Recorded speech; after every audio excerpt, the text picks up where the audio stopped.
363 जगह पर बतलाया जा रहा था कि राग आदि के निमित्त से कर्मों का आश्रय होता है, कर्मों का बंध होता है। और ये जीव का निमित्त नैमित्तिक एक ऐसा संबंध है कि राग आदि होंगे तभी कर्मों का आश्रय बंध होगा। जिन जीवों के अंदर में राग आदि भाव नहीं पाए जाते हैं उनके लिए कर्मों का आश्रय बंध नहीं होता है। तो इस प्रकार से प्रकरण चला था कि राग निमित्त है और कर्म का बंध होना नैमित्तिक है। निमित्त और नैमित्तिक, लोग बोलते हैं निमित्त क्या करता है? तो निमित्त बहुत बड़ा काम कर रहा है, इतना बड़ा काम कर रहा है कि यदि राग भाव ना हो तो कर्म बंध को प्राप्त नहीं हो सकते, और राग भाव हो जाए तो कर्म का बंध है, कर्म का आश्रय है। जीव उसके कारण से संसार में भटकता है, संसार में परिभ्रमण करता है। तो इसी कार्य के लिए बतला रहे हैं उत्तम से पंचाध्याय्याम। पंचाध्याय ग्रंथ में दूसरे अध्याय के 1069वें श्लोक में कहते हैं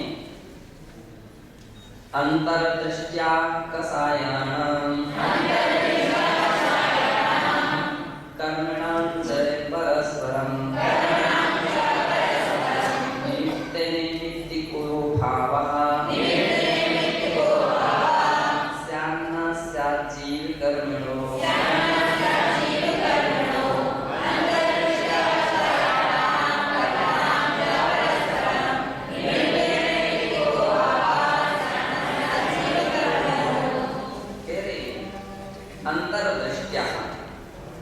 अंतर्दृष्टि से जब हम देखते हैं तो कषायाणां कर्मणां च परस्परं निमित्त नैमित्तिको भावः, कषाय और कर्मों का परस्पर में निमित्त और नैमित्तिक भाव हुआ करता है।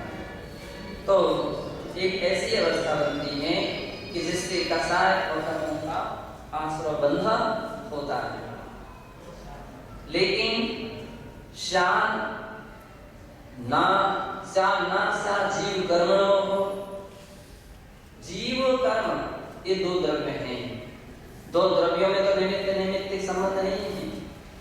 ऐसा नहीं है कि जीव है इसलिए कर्म का आश्रय बंध हो रहा हो, या कर्म है इसलिए जीव कर्म का आश्रय बंध हो और दूसरे कर्मों का आश्रय बंध हो। तो जीव द्रव्य एक स्वतंत्र द्रव्य है, उद्गत द्रव्य एक स्वतंत्र द्रव्य है। दोनों में परस्पर में निमित्त नैमित्तिक भाव नहीं है। निमित्त नैमित्तिक भाव कहाँ से घटित किए गए हैं? अंतर में राग द्वेष आदि भाव होना चाहिए, विभाव दशा होना चाहिए, विकारी भाव होना चाहिए। जीव तो सिद्धार्थ में भी जीव सिद्ध भगवान, और वहां पर भी अनंतानंत कर्मण वर्गना सारे सर्वत्र लोक में भरी हुई है। लेकिन केवल जीव द्रव्य का और कर्म का, या जीव द्रव्य का और कर्मण वर्गना का, पुद्गल द्रव्य का परस्पर में बंधन सहज नहीं होता है। मुख्य निमित्त, इसलिए लोग आमतौर पर जो निमित्त नैमित्तिक संबंध घटित कर लेते हैं तो ये बाह्य हेतुओं को देख करके घटित कर लेते हैं, जबकि उपादान को ध्यान रखना चाहिए। तो उपादान में क्या होना चाहिए कि उस जीव के अंदर में विकारी होने का जो अभिनव भाव कारण है वो क्या है? राग द्वेष है। वो अभिनव भाव कारण है कि जिसके होने पर बंध नियम से होगा, इसमें कोई संदेह नहीं। राग द्वेष अभिनव भाव संबंध रखने वाले हैं, नियामक संबंध इसका, इसके होने पर नियम से होगा और इसके नहीं होने पर नहीं होगा। केवल द्रव्य कर्म का, केवल कर्मण वर्गना और जीव का परस्पर में निमित्त नैमित्तिक संबंध नहीं है। इसलिए अपने शास्त्रों में और कहा गया है, जैसे कि मूलाचार के अंदर में कि मुनिराज यदि यत्नाचार पूर्वक प्रवृत्ति कर रहे हैं, जीवन हुआ मरद हुआ अयदाचार से हिंसा है ना, अयदस्त नथि बंधो हिंसा वेत्तेन समिदस्स। कह रहे हैं कि जीव चाहे जिए अथवा मरे, अयत्नाचार वृत्ति है तो नहीं भी जीव मरा है तो भी हिंसा का भागीदार है वो व्यक्ति, उसको हिंसा दोष लगेगा। जीव नहीं भी खत्म हुआ तो भी हिंसा का दोष लगेगा। और पैदस्य नथ्य बंधु यदि प्रयत्न से सावधानता से ईर्ष्या समिति से सावधानता से चल रहे हैं कोई मुनिजन, लेकिन उनकी दृष्टि दोष के कारण से या कदाचित किसी ऐसी परिस्थिति आ जाए कि भाई जीव उनको समझ में नहीं आ रहा है, देख करके चल रहे हैं, देख करके पैर रख रहे हैं, ईर्ष्या समिति से चल रहे हैं, लेकिन हो सकता है कि पहली बात तो उनकी दृष्टि उतनी गहरी नहीं पहुंच पा रही है, अथवा उनके ज्ञान में वो जीव नहीं आ पा रहा। कभी कभी छोटे जीव होते हैं, मिट्टी और उसी कलर के जीव, बहुत सारी छोटी चींटियां जैसे ऐसे जीव होते हैं। कितनी बार ऐसा होता है कि जब चलती हैं तो उनको मालूम चलता है, अगर वो चले ना तो पता ही नहीं पड़ेगा कि जीव है कि। और भी ऐसे जीव हैं, तो लेकिन जो देख करके चल रहे हैं, तो ऐसे मुनिजन जो हैं इसी समिति वाले हैं, प्रयत्नशील हैं, इसलिए आचार्य महाराज कह रहे हैं उनके लिए बंधा नहीं होता है। वो बंध की कहानी देखेंगे तो नियम से बंध होगा। ऐसा अत्र निमित्तोपादानयोरन्तरमपि ज्ञेयम्। यहाँ निमित्तोपादान इन दोनों में अंतर को जानना चाहिए। निमित्तम एव भवति न तु सुता परिणमति। निमित्त रूपी होता है, निमित्त स्वयं को परिणम नहीं करता है। उपादान में परिणम, और उपादान नहीं होता है, उपादान में परिणमति, केवल उपादान ही परिणमन करता है। जैसे कि घड़ा बनाने में इसमें है उदाहरण, तो जैसे कि घड़ा बनाने में उपादान किसमें है? उपादान शक्ति मिट्टी में हुआ करती है, जिसके अंदर में घड़े बनने की सक्षमता रहती है, समर्थता रहती है, तो वह मिट्टी जो है वो घड़े रूप में परिणमन करती है। लेकिन उस समय चक्का, चीवर, कुम्भका, लकड़ी, उसकी डंडा, ये सभी निमित्त हैं। एक भी अगर ना रहते तो घड़ा नहीं बन सकता है, लेकिन निमित्त कभी उपादान रूप में परिणमन नहीं करता है। इसलिए कह रहे हैं केवल उपादान ही परिणमन करता है, निमित्त परिणमन नहीं करता है। कार्योत्पत्तो उपादान निमित्तो भयं कारणं भवति, लेकिन कार्य की उत्पत्ति में उपादान और निमित्त दोनों कारण होते हैं। उक्तम से बृहत्शंभु स्तोत्रे, बृहत्शंभु स्तोत्र के श्लोक 7 में कहा है वाह्येतरोपाधि समाग्रतेयं कायेषु ते द्रव्यगता स्वभावः।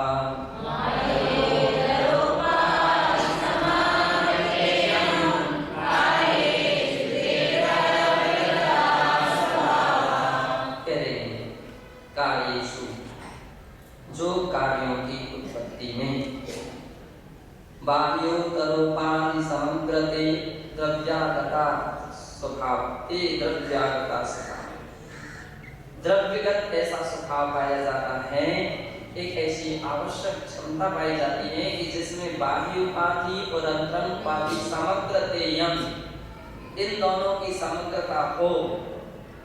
बाह्य उपाधि की भी समग्रता होना चाहिए, अर्थात बाह्य उस वस्तु के बाह्य कारणों में जितने कारण आवश्यक हैं उतने पूरे होना चाहिए।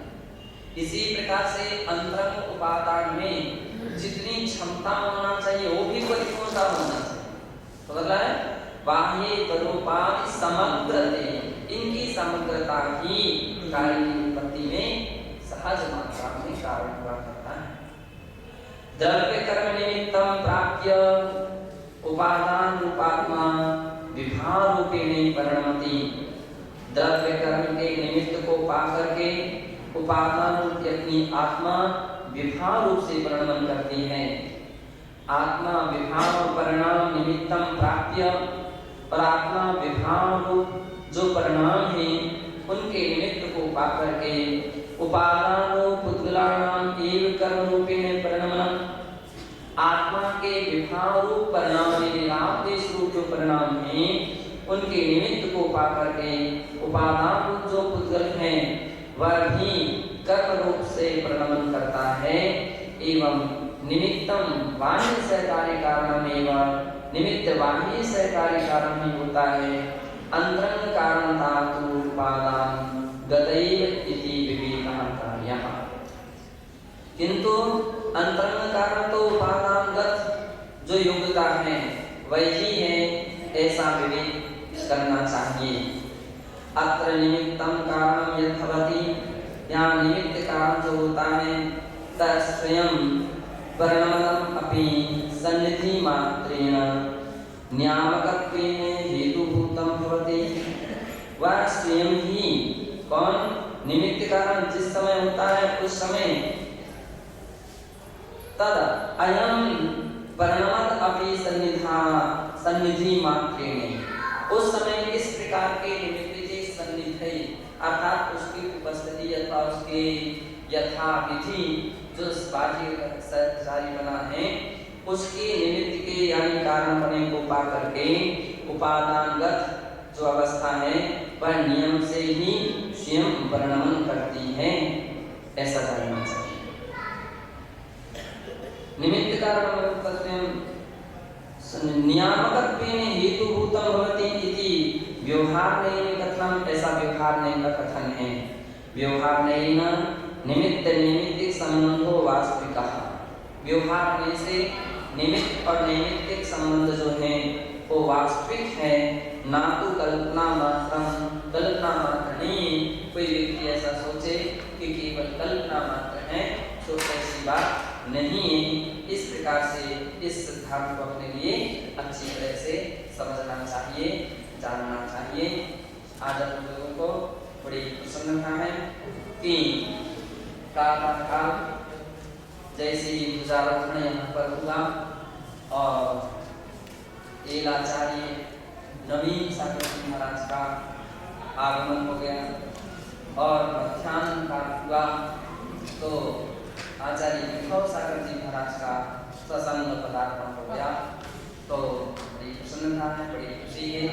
शक्ति नगर समाज ने काफी अच्छा काम किया, काफी अच्छा परिश्रम किया कि महाराज की सेवा में, महाराज की भक्ति में जो अच्छा पुरुषार्थ किया है, सेवा का लाभ लिया है, एवं उनका बहुत बड़ा सौभाग्य है, ऐसा मैं मानता हूँ।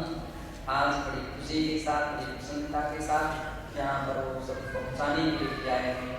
सभी लोगों के खूब आशीर्वाद कि निरंतर वे गुरु भक्ति में सदैव सदैव तत्पर रहे, साधु संघ की सेवा में सदैव सदैव तत्पर रहे। यही मानव जीवन की सफलता का एक अमूल्य अथा प्राणिक स्वाध्याय स्थापन किया तो आचार्य